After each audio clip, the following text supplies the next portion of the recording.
আসসালামু আলাইকুম। কাছের এবং দূরে, ইটালি বা ইটালির বাইরে আপনারা যে যেখান থেকে আমার এই ব্লগটা ইউটিউবে দেখবেন, সবাইকে শুভেচ্ছা ও ভালোবাসা। আমি উজ্জ্বল, ইটালির রাজধানী রোম থেকে। আজকে কথা বলবো গতকালের যে একটা সমাবেশ হয়েছে বা প্রতিবাদ কর্মসূচি, যেভাবেই বলি না কেন, সেখানে অনেকেই আমার এই হোয়াটসঅ্যাপে আপডেট দিছে যে সেনা কর্মকর্তারা 15ই সেপ্টেম্বর পর্যন্ত তারা একটা সময় নিছে যে কাগজগুলা বা পাসপোর্টগুলা কিভাবে বাংলাদেশিদের দেওয়া যায় সেই দায়িত্বটা। তা আসলে এটা কতটুকু সত্য? আর কথা বলবো হলো বাংলাদেশে কিছু টিভি চ্যানেল খুব সুখবর লাগাইতেছে। তার মধ্যে একটা হলো আর টিভিতে। তো কি সুখবর সেটা নিয়ে কথা বলবো। আর ইটালিতে উঠা এই যে আগস্টের পরে কিছু নলস্তা, কয়েকদিনে কিছু নলস্তা উঠছে, অনেকেরই উঠছে। তো সেগুলা নিয়ে একটা আপডেট দিব।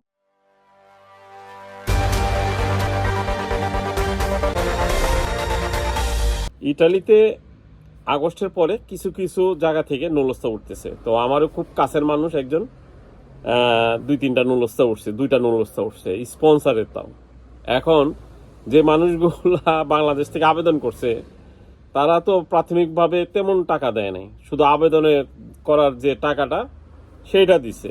তো এখন সমস্যায় পড়ছে এখানে ইটালিতে, যে মালিকের মাধ্যমে তার কাগজ দিয়ে আবেদন করছে, ইটালিয়ান কমার্শিয়ালিস্টে আবেদন করছে, বাংলাদেশি না।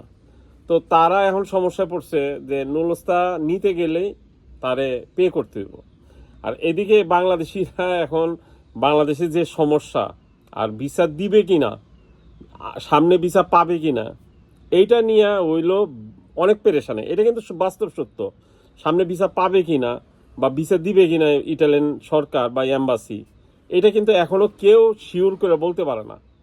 তো নলস্তার লেনদেন হচ্ছে না।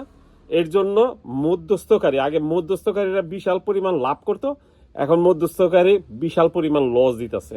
মানে তার তো এখন জরিমানা দিতে হইতেছে যদি ব্যবসা টিকায় রাখে, সামনে যদি করতে চায় বা কিছু করতে চায়। তো এইরকম সমস্যার মধ্যে এখন বর্তমানে এটা হলো বাস্তব পরিস্থিতি ইটালির। আর ইটালি যারা থাকে, যারা ভিসার ব্যবসা করে, তাদের কাছে জিজ্ঞেস করে, তারা এখন এই পরিস্থিতি পড়ছে। আর বাংলাদেশে আর টিভিতে এই যে আমার পাশে বিশাল সুখবর। কি সুখবর? ভিতরে পইরা দেখলাম যে কোনো সুখবর নাই।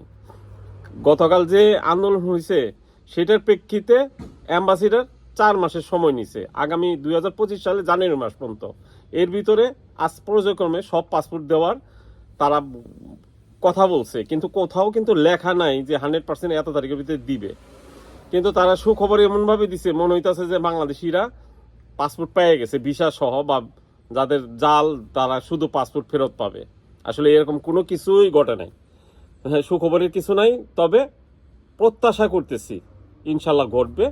এবং এই যে আমাদের বাংলাদেশিদের যে চেষ্টা, আমি সবসময় বলি যে প্রত্যেকটা টিভি চ্যানেল, পত্রিকা অফিস যদি ঠিকমতো প্রতিবেদন দেয়, ডক্টর মোহাম্মদ ইউনূস সাহেব তো আসলে বাংলাদেশের পুরাটারে এক সপ্তাহের ভিতরে গড়ে তুলতে পারবে না, 1 মাসের ভিতরে গড়ে তুলতে পারবে না। যদি তার কানে যদি পৌঁছায়, সে যদি চেষ্টা করে এই সমস্যা থেকে সমাধান হইতে, সর্বোচ্চ হ্যাঁ এই 2024 ডিসেম্বর পর্যন্তই লাগবে, 2025 যাইতে হবে না, একবারে নিশ্চিত শিওর থাকেন। এটা সবাই জানে। আর একটা জিনিস হলো সেনাবাহিনী, এই যে এই কিছু লেখা, এইটা প্রত্যেকে আমার কাছে শেয়ার করতেছে যে সেনাবাহিনীর কমান্ডাররা 15ই সেপ্টেম্বর পর্যন্ত একটা সময় নিছে।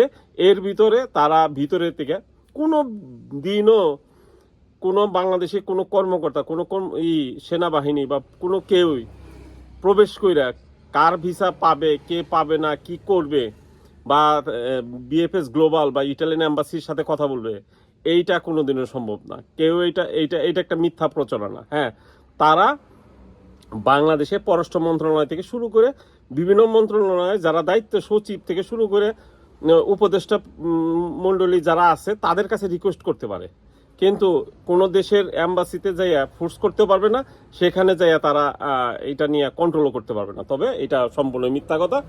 বাংলাদেশিরা যদি, সেনাবাহিনী যদি পারে, তো অবশ্যই বাংলাদেশি যারা দায়িত্বে আছে, স্বরাষ্ট্র, পররাষ্ট্র বা শ্রম মন্ত্রণালয়, সেখানে যে কথা বলতে পারবে।